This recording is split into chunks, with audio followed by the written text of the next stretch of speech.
Hey guys, welcome to Telling the Told and Untold. My name is Tshego.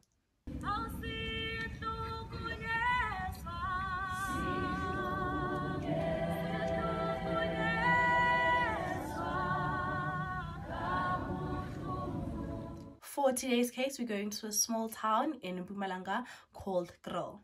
Charmaine Mare lived there with her mother, Katarina, her father, and her brother. Growing up, they struggled financially and often went without electricity and food on the table. Charmaine's mother described her as a very loving, nice person, and she had hopes that one day she would help her family financially so that they wouldn't struggle anymore. She was an amazing sketch artist, and her dream one day was to be a tattoo artist and own her own studio. At 16 years old, Charmaine was no more in school. The reasons for this are still unknown, but it's said that she couldn't balance home life and school life, so she decided to drop out. Charmaine had been friends with Kirsten White, and one day Kirsten told her that she's moving to Cape Town to go live with her mother. And this is when Charmaine decided that she too wanted to move with them to Cape Town, just so that she could have a fresh start. She hoped that once she got to Cape Town, maybe she could finish school or get a job and just be able to help her family financially. Charmaine's mother and some of her friends really didn't want her to go. They wanted her to stay home and, just see how things turn out. But Charmaine could not be swayed, and she had set her mind to going to Cape Town. The only problem with that was that she feared climbing on planes, and flying to Cape Town would have been her first flight. Kirsten's mother, Carol, was happy for Charmaine to join them, but explained that from the 7th to the 11th of January, her and her daughter would be going on a boat cruise. So it'd be better for Charmaine just to fly in after the 11th of January, but because of her fear of planes, she really didn't want to and wanted to fly in with Kirsten.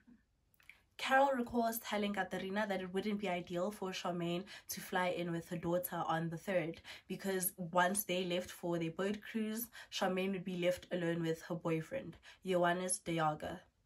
Charmaine and Kirsten arrived in Cape Town on the 3rd of January 2013, and they were met with Christmas presents. And 2013 just seemed like a very bright year for the both of them. They were excited and they got to spend it together and with Kirsten's mother, Carol. Carol lived in Kraaifontein, which was in the northern suburbs of Cape Town. Carol also tried to get Charmaine back into school, but she was deemed a problem child and was rejected from all the local schools. After this, she applied Charmaine for a job at the local youth save so that she could be a cashier there. 4 days after having arrived in Cape Town, 16-year-old Charmaine Mare was left in the care of Johannes de Jager, Carol's boyfriend. Johannes de Jager was 48 years old at the time, and him and Carol had been in a relationship for 4 years at this point. Carol later described him as a great partner. He was often very quiet and was very interested in cars, so interested that he decided to become a mechanic. One of his schoolmates later claimed that de Jager suffered severe beatings from his parents growing up and emotional abuse from his mother.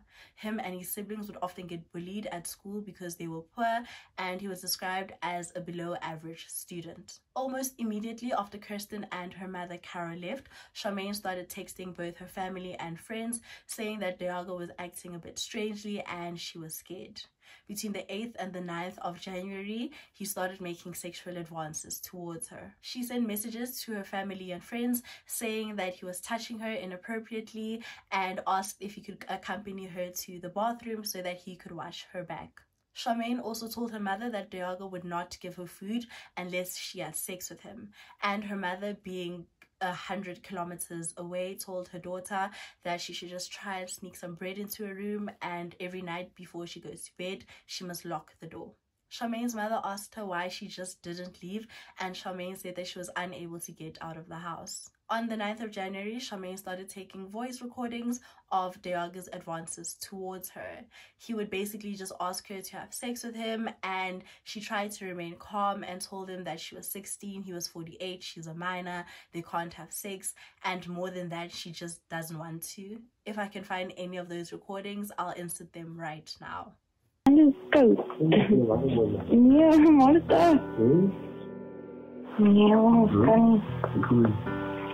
Wat is zo'n slapen? Ik vond het eigenlijk... Ik heb gewoon een ouder door, want ik ben Wat is jij aan? Ik is 16. Charmaine sent these voice notes to a childhood friend who still lived in Grill, Nikita Small. After Nikita got these voice notes, she decided to call Tshego, posing to be Charmaine's mother, and told him that he should stop what he's doing and stop making sexual advances towards her daughter, and that if he doesn't stop, she'll go to the police. He basically just laughed this off and told her that Charmaine misunderstood him and that he wouldn't try and have sex with a 16-year-old. After this phone call, Nikita still felt very wary about Tshego, so she decided to call the Kraaifontein police station. She told them the situation that Charmaine was in, that she was 16 and Tshego was 48 years old, that he was making sexual advances towards her, and that she can't leave the house. Also that she's new in Cape Town and she doesn't know anyone that's there. The police promised to send out a car to go fetch Charmaine so that she could stay in police custody until Kirsten and Carol returned. After this, Nikita told Charmaine that she should just look out of the window, and if she sees the police officers arriving, that she should try and get their attention. The police officers never arrived. During this period, Charmaine made another attempt to get help. It's unclear which day this took place, but she managed to escape out of the house and she found a neighbor a couple of houses down. She asked this neighbor for money so that she can get a bus ticket and go home, and this man declined to give her money. Instead, he gave her his number and said that if she ever needs help, she should just call him. All communication with Charmaine abruptly stopped on the 11th of January at around 7 p.m. After this, Nikita tried calling her at around 9 p.m. and Charmaine's phone was off, and she immediately knew something was wrong. This was because Charmaine was staying with Tshego and her phone was her only means of keeping her friends and family in the loop with what was going on. Kirsten and Carol arrived into Cape Town's harbour at around 5 in the morning on the 11th of January. Whilst they were at sea, their phones had no signal, but as soon as they docked, Kirsten's phone lit up. She had several messages from Charmaine claiming that Tshego was trying to sexually violate her, and after this, Kirsten went to her mom's room and told her what Kirsten had said. Carol didn't know what to do, but she told Kirsten that she shouldn't worry because they're going to get off of the boat soon, and as soon as they get off, they'll see Tshego and Charmaine there and they can all talk about it and clear things up. When they disembarked, Tshego was waiting for them, but Charmaine was nowhere to be seen. Carol approached him and asked him where Charmaine was and told him about the messages that she had sent.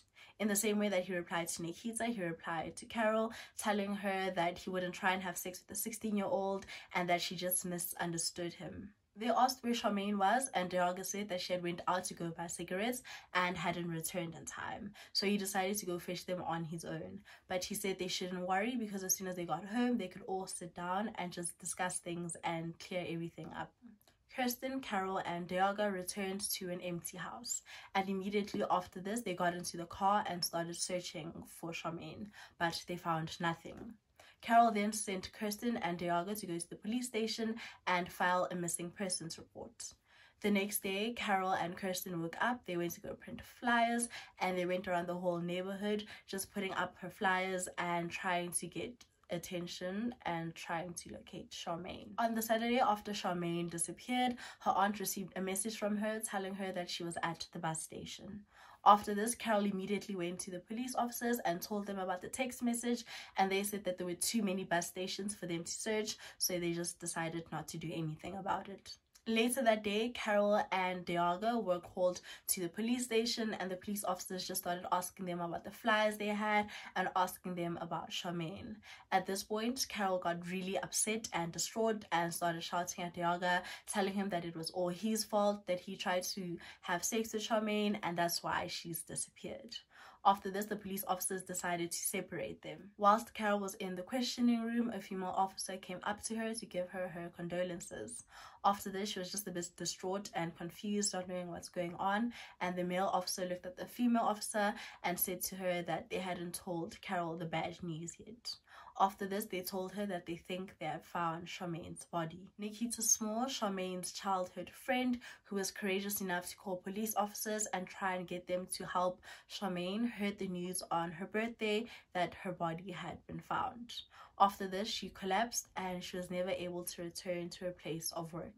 Police officers found Charmaine's body in 3 different locations.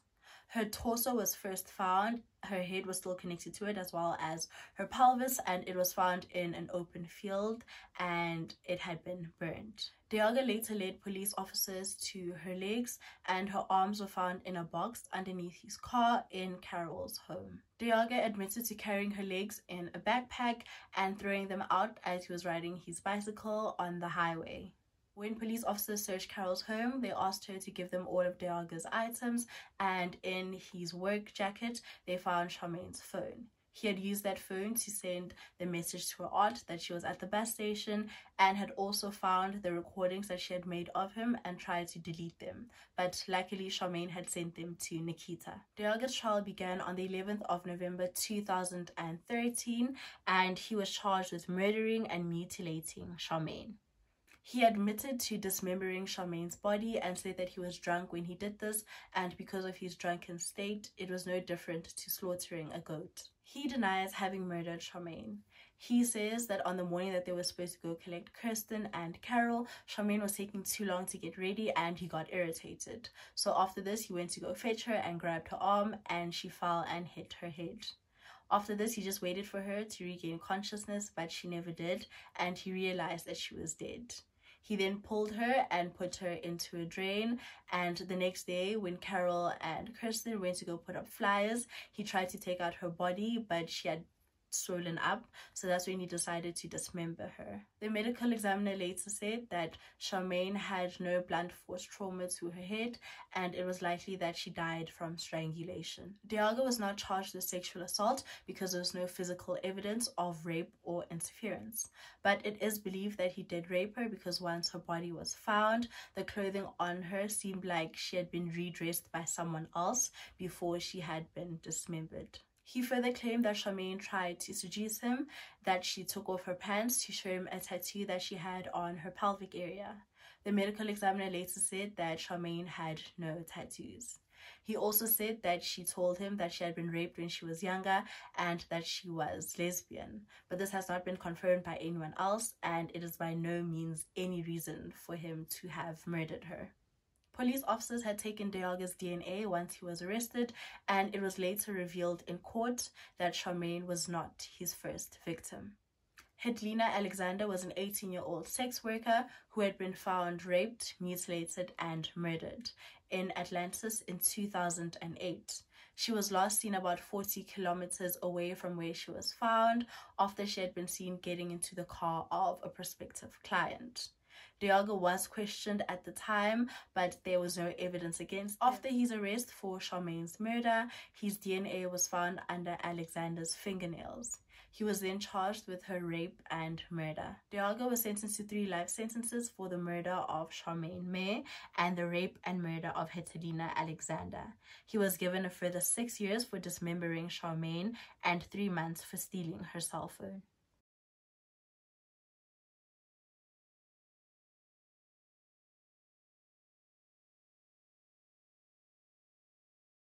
And that is it for today's case. If you guys have any comments, please leave them down below, and I'll see you guys next time. Bye!